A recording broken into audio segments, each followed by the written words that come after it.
নমস্কার বন্ধুরা, আমাদের চ্যানেলে সবাইকে স্বাগত।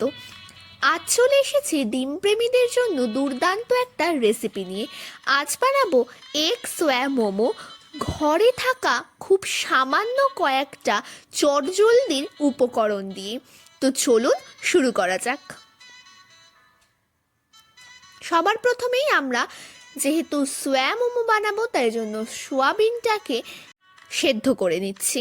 এটা যতক্ষণ না ফুলে উঠবে ততক্ষণ পর্যন্ত এটাকে ফোটাতে হবে। এটা সেদ্ধ করা হয়ে গেলে 3 কাপ মতো ময়দা নিয়ে তাতে দিয়ে দেব স্বাদ অনুযায়ী নুন। এরপর তাতে দিয়ে দিতে হবে কিছুটা পরিমাণ রিফাইন্ড অয়েল বা সাদা তেল। রিফাইন্ড অয়েল বা সাদা তেলের সাথে এই নুন দিয়ে ময়দাটাকে ভালো করে মেশাতে হবে। মোমো বানানোর জন্য খুব বেশি পরিমাণে ময়ান দেওয়ার কিন্তু একদমই প্রয়োজন নেই।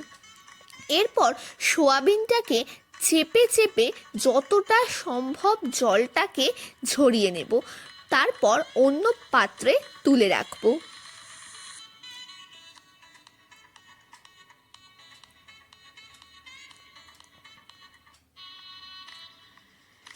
অন্যদিকে আমরা পেঁয়াজ আর টমেটোটাকে কুচিয়ে নিয়েছি।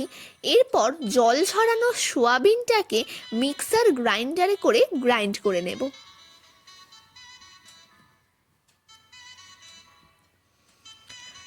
এটাকে খুব মিহি করে গ্রাইন্ড করে নিতে হবে। তারপর এটাকে অন্য পাত্রে ঢেলে নিচ্ছি। এরপর হ্যান্ড চপারে করে আমরা পেঁয়াজটাকে কুচো কুচো করে নিচ্ছি।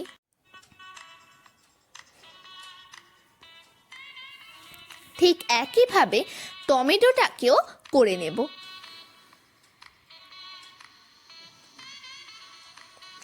অন্যদিকে যে ময়দাটা মেখে 15 মিনিট মতো চাপা দিয়ে রেখেছিলাম, সেখান থেকে লুচির থেকেও ছোট ছোট আকারে লেচি কেটে নেব। অন্যদিকে কড়াই সর্ষের তেল গরম করতে দিয়ে দেব। সর্ষের তেল গরম করে এতে 2টো ডিম ফাটিয়ে এটাকে স্ক্র্যাম্বলড এগ বা ডিমের ভুজিয়া করে নেব। 2টো ডিম ফাটানোর পর এতে দিয়ে দিচ্ছি স্বাদ মতো নুন।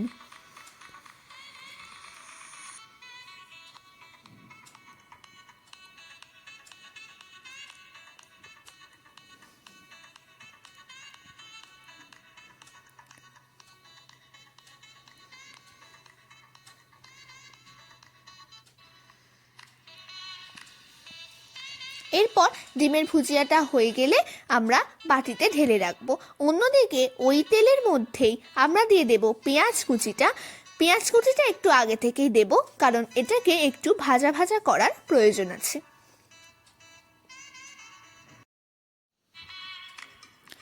এটা একটু ভাজা ভাজা করা হয়ে গেলে এতে দিয়ে দেব আদা রসুন পেস্ট এবং তার মধ্যেই দিয়ে দেব টমেটোটা। এরপর এতে একে একে সব মশলা দিয়ে দেব। প্রথমেই দিয়ে দিচ্ছি লঙ্কার গুঁড়ো। আপনারা যতটা ঝাল খেতে চান সেই পরিমাণে লঙ্কার গুঁড়ো দেবেন। এরপর দিয়ে দিচ্ছি হলুদ গুঁড়ো, তারপর দিয়ে দিচ্ছি ধনে গুঁড়ো এবং সবার লাস্টে দিয়ে দিচ্ছি জিরে গুঁড়ো।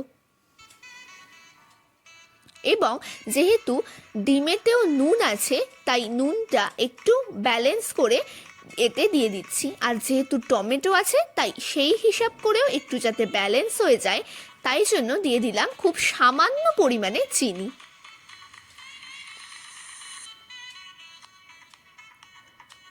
এরপর অল্প অল্প করে জল দিয়ে এটাকে ভালো করে কষিয়ে নেব।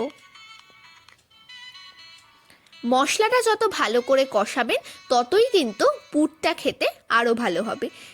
এটাকে 5 থেকে 10 মিনিটের জন্য ঢাকা দিয়ে রেখে দেবো। ঢাকাটা খুলে এটা যখন দেখবো যে এটার থেকে তেল ছেড়ে গেছে তখন দিয়ে দেব গ্রাইন্ড করে রাখা সোয়াবিনটা। সোয়াবিনটা দিয়ে এটাকে শুকনো শুকনো ভাবেই ভালো করে মিশিয়ে নিতে হবে।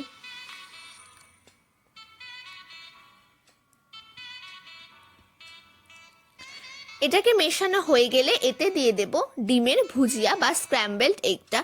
এই সময় আপনারা গ্যাসটা অফ করেও দিতে পারেন, কারণ এখানে কাজটা শুধু ডিমটাকে পুরটার সাথে মেশানো। তৈরি হয়ে গেল আমাদের এগ সোয়া মোমোর পুর। এরপর এটাকে আমরা অন্য পাত্রে তুলে রেখে দিচ্ছি। এরপর সেই লেচির থেকে আমরা লুচির থেকে একটু বড় আকারের করে খুব পাতলা করে সাদা তেল বা রিফাইন্ড অয়েল দিয়ে বেলে নিতে হবে। মোমোর কুটিংটা খুব মোটা হলে একদমই ভালো লাগবে না, তাই জন্য খুব পাতলা করেই এটাকে বেলতে হবে। এরপর বেলা হয়ে গেলে সেটাকে হাতের তালুর মধ্যে নিয়ে তার ভেতরে 1 চামচ পুর দিয়ে এটাকে প্রথমে একবার মুড়ে তারপর ডান দিকে একবার বাঁদিকে একবার, ডান দিকে একবার বাঁদিকে একবার, এইভাবে করে সম্পূর্ণটাকে ভালো করে মুড়ে নিতে হবে। যেমন করে আমরা করছি সেমন করে দেখে দেখেই আপনারাও করতে পারেন।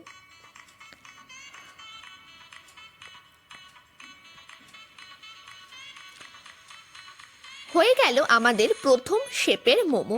তবে এই প্রসেসটা যদি শক্ত মনে হয় তবে চলুন আর একটা প্রসেস দেখাই। এটাকে থালার মধ্যে রেখেই এর ভেতরে পুর দিয়ে শাড়ির কুচির মতো এটাকে 4 ধার থেকে মুড়তে হবে। এটা দেখতে হবে কিছুটা ফুলের মতো।